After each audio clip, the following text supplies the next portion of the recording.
Bonjour, on va exposer dans cette vidéo le troisième chapitre du programme de la deuxième année économie et services intitulé les revenus. Donc on va essayer de classer ou bien de diviser ce chapitre en deux parties. La première partie c'est le revenu du travail, la deuxième partie c'est les revenus du capital. Bien, on va commencer par une petite introduction donc. La production, c'est l'acte par lequel sont obtenus les biens et services nécessaires à la satisfaction des besoins de l'homme. Ces facteurs sont rémunérés en contrepartie de leur participation à cette production. Ainsi, la production génère la distribution des revenus, les revenus de travail et les revenus de capital. Donc, on va commencer la première paragraphe. Les revenus du travail. Les revenus du travail, définition. Les revenus du travail sont essentiellement constitués des salaires versés aux ouvriers, aux employés et aux fonctionnaires, mais aussi des revenus non salariaux des travailleurs indépendants, honoraires versés aux membres exerçant des fonctions libérales, par exemple l'avocat, par exemple les médecins privés, etc. Donc, le salaire est la rémunération d'un travail dépendant, c'est-à-dire le revenu perçu par une personne en contrepartie du travail effectué pour le compte d'autrui, l'employeur c'est-à-dire, en vertu d'un contrat de travail.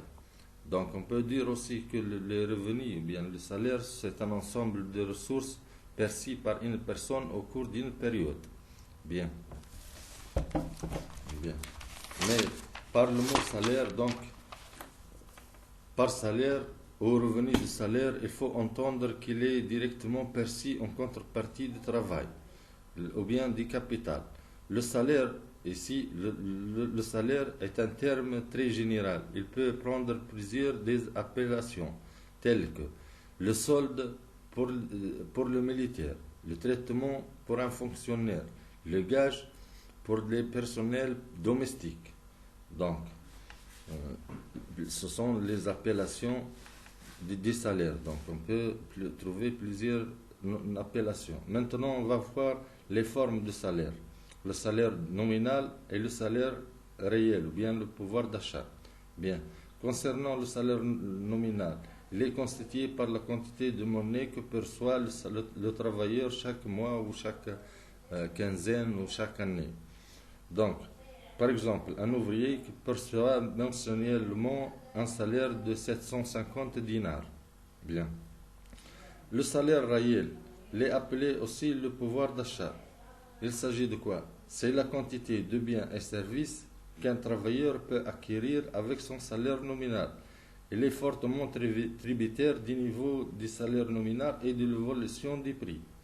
Ainsi, toute variation du salaire nominal n'implique pas toujours une variation similaire du salaire réel. On va voir. Donc, on va voir comment ça. Il y a amélioration du pouvoir d'achat ou bien du salaire réel, notamment dans les cas suivants. S'il y a une augmentation du salaire nominal pour un niveau de prix inchangé. Il y a aussi augmentation du salaire nominal plus important que l'augmentation des prix. Dans ce cas, il y a aussi amélioration des salaires réels. Le salaire réel, on peut l'appeler aussi le pouvoir d'achat. Il y a stabilité du salaire, donc il y a amélioration du salaire réel lorsqu'il y a stabilité du salaire nominal avec une baisse des prix. Bien. Il y a détérioration du salaire réel ou bien du pouvoir d'achat lorsque la hausse des prix est plus rapide que la hausse du salaire nominal. Donc, lorsque les prix augmentent plus proportionnellement que les salaires. Lorsqu'il y a aussi dégradation du salaire réel, lorsque le revenu, le salaire nominal est stable alors que les prix augmentent. Il y a stagnation du salaire réel, c'est-à-dire le salaire réel ou bien le pouvoir d'achat reste tel qu'il est, tel qu'elle est, lorsque le salaire nominal et le niveau général du prix évoluent simultanément et au même rythme. Bien. Maintenant, on va passer à la deuxième paragraphe. Les revenus les revenus du capital. Bien. Les revenus du capital sont issus de la propriété. Ils rémunèrent ceux qui ont participé à la production par l'apport d'argent, de terres, de locaux, de moyens de production, etc. Les différentes formes des revenus du capital.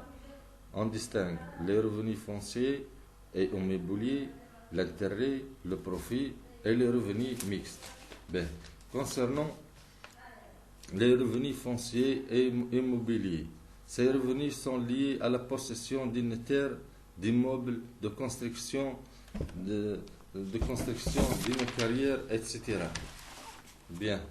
L'intérêt, c'est un revenu du capital monétaire prêté ou déposé dans un compte d'épargne.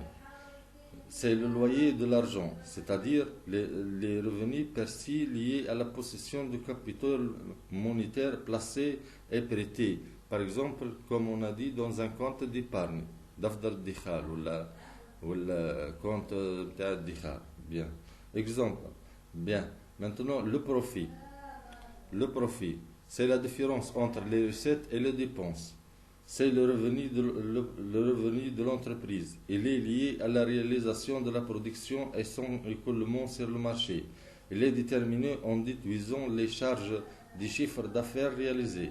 Donc le profit, c'est le chiffre d'affaires moins les charges. C'est donc la différence entre les recettes et les dépenses. Les revenus mixtes maintenant. Ce revenu, le revenu mixte est identifié à celui de l'entrepreneur individuel qui s'est engagé dans une activité productive par ses propres capitaux et son travail. Donc pour les deux, comme un commerçant par exemple, a apporté le capital et le travail en même temps. Donc s'il a engagé dans une activité productive ses propres capitaux et son travail. Donc, si on peut faire une synthèse, donc on a vu que le revenu c'est un ensemble de ressources perçues au cours d'une période, perçues par une personne au cours d'une période.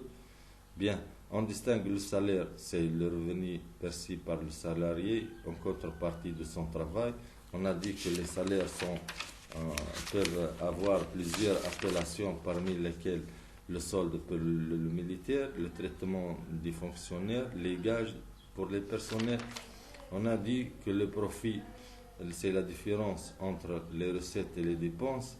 L'intérêt, c'est le revenu du capital monétaire prêté ou déposé dans un compte d'épargne. Le loyer, revenu perçu du fait de la mise en location de biens fonciers ou biens immobiliers, et le revenu de transfert, ensemble de prestations sociales versées par l'État et les organismes sociaux. Donc merci d'avoir suivi. Je suis à votre disposition pour les questions, pour vos exercices, pour le cours, ce que vous voulez. Donc je suis prêt. Merci et à la prochaine.